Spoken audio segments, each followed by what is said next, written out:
Ahemfo nwoma edi kan tinkron. Na Salomo wie Awurade fie ne ohene fie no sie ne Salomo ade a opa eso na ni so obayo nyina yo no. Awurade yi no wo kire Salomo nimpre no so se do yi no wo kire no Gibeon no. Na Awurade ka kire no se mate wo mpa ebo ne wo nkoto soro a wo besre no manim no na maye efie a wasi yi kronkron se medimidin beto ho akosidaa na mani ne makoma atena ho na nyina na wo de se wo nante manim se de wagya David nante ye no akoma mu peye ne tiimu se wo beye se de mahye wo nyina na wadi mahyede ne matemudie so a ene emema wo hina wodi Israel so no adwa atim akosidaa se de meka no wagya David ho se onipa remowo Israel ahennwa so no na se sane na mo ne mo ma besan afri machiri na mo ani mimra nsem mahyede a mede magu mo anim yi so na mo kokoso enyame foforo na mo sori won a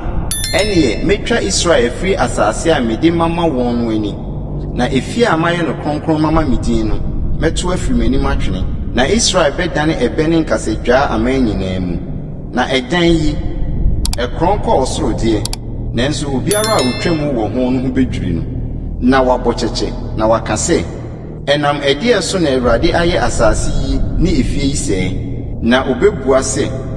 efiri se wagya Awurade won Nyankopon a woyi won agya no mfiri Misri masase so baaye no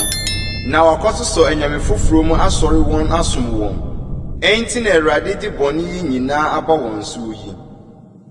ne mfie duonu a Salomo disisi afie mienu Awurade fie ni ohene fie no akire yi no enso tiro ohene Hiram de ntwiniduro nua ne pepia nua ne sika sede opanyina aso Salomo mu ohene Salomo ma Hiram enkura duonu Galilea asase so na Hiram free adifri tiro se orebehwe enkura Salomo amano no nanso anso nani na oka se nkuro ben na wode ama me minua na ofre no se Kabo asase di besine na Hiram smama wadi sika dwetikase oha aduonu bre ohene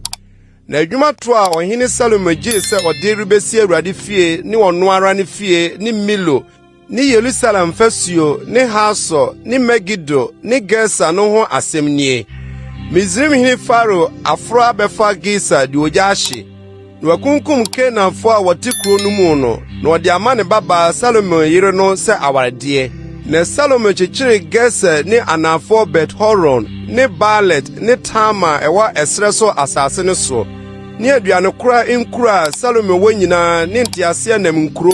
ne aponkosofo nkuro ne Salomo ade a opese osi no Yerusalem ne Lebanon ne asase a odi so nyina no so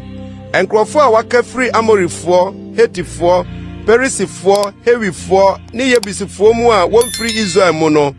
wana Israel ma antumi anse wono ma waka wonachi asase no so Salomo yi wonji wa adwuma to di beduru enei na Israel fo no mu de Salomo amfo obi anya akoa efrise won wo ye akonfofo ne ne giasefo ne ne mapon ma ne ne mmerima kunini ne ne ntiase nam so ahwefo ne na ponkosotefo yenum ne Salomo adwuma so ahwefo mu mpanin ahanum aduonum a wodi nkrofo a wokura adwuma no mu no so enso Faro baba no firi David kro no mu ba ne dan a wosima anu no mu afi wosi Milo na Salomo bobo afode afemu prensa wo hia afode ne asomdua afode aforobuchi a osima Awurade no so